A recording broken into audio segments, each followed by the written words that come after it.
Hai dhaggeeffattoota kabajamtoota koo akkam jirtan naguma keessanii baga ayyaana haasii gattara hawsan warri maatiin abdatan amma walatina jajjabeessaa turtan guddaa galatoomaa warri maatiinaaf hin taanillee maatiinaaf taana jajjabeessaa isiniin jedha.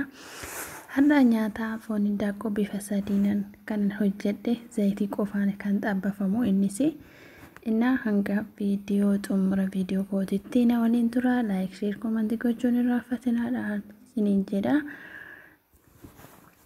Maree kallattumaa jalqabaa kaasee hanga xumura gahu isinitti agarsiisa. Bifa sadiin kin akkuma mul'atu kana bifa sadiin kanan hojjedhe na waliin tura. Maree geeffattoota kabajamtoota koo foon hindaaqqoo dhiqee miidhagsee qopheeffadhee jira isiniin jedha. Foon hindaaqqoo sirriitti qulqulleessuu sa'aatii dheeraa namatti fudhata. Ani garuuyyuu dhiqee qulqulleessee dinnichallee qopheeffadhee foon hindaaqqoo qopheeffadhee.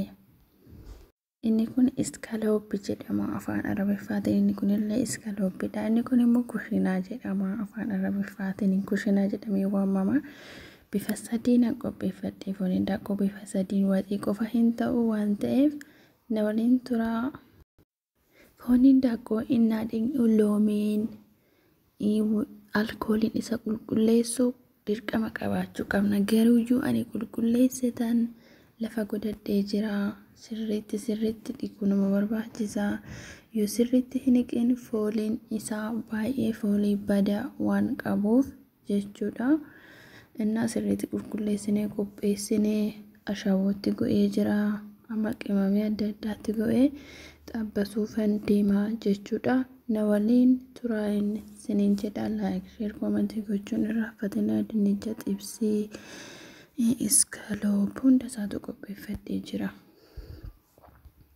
Dhaggeeffattoota kabajamtoota koo baraddistiin keessatti zayitii godhe erga zayitichi naa'een booda kinuu bifa kana fakkaatu nani foon hindaaqqoo xabbasaa jira.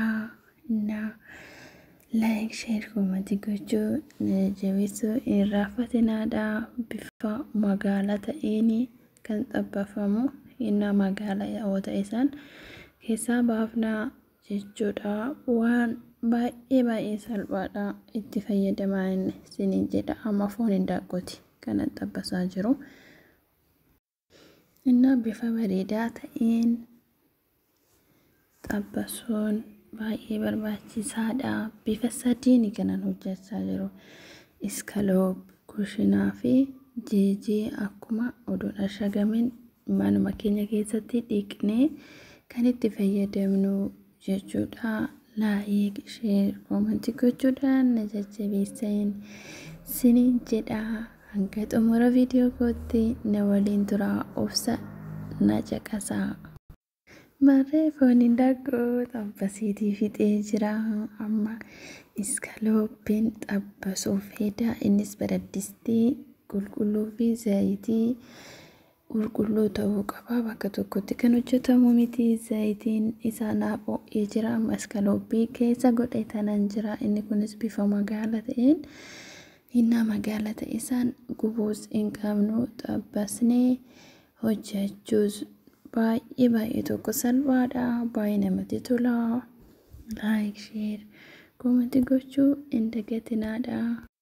Innaa kushinaa isa jedhamu kanas xabbaseetii fixee jira. Laayik sheer komantii gochuu na jajjabeessuu irraanfatina. Viitaaminoota foon hindaaqqoo bifa sadiin viitaaminoota hedduu kan of keessaa qabu waan ta'eef itti fayyadamaa. Laayik sheer komantii gochuun na jajjabeessu.